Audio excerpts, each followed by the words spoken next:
Hello everyone, John Cleese with Lake Effect Garden and Design, and we have another native plant spotlight. And today I want to focus on Big Leaf Aster. I love Big Leaf Aster because first of all, it grows in the shade, becomes a really terrific ground cover, and it gets like these little white and yellow, little like daisy-like flowers towards the end of the summer. But all of this hillside, actually, if we can take a look at this, we've shown you this property before, this hillside in Saugatuck. This is just the third growing season. We actually planted 1 foot on center. So look how well this garden has taken off. And again, this was only mulched the first year. So when you plant thickly, you don't have to mulch again for the rest of your life. You pretty much let it go.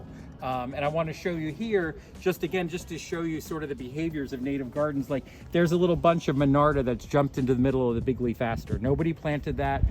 It just seeded itself. And again, what I love most about native gardens is the way that they sort themselves out.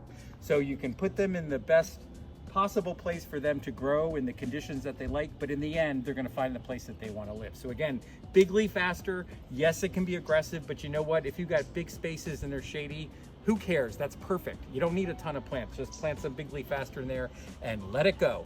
I'm John Cleese, and I hope you'll like this video and you'll go to the website and you'll keep on planting native plants.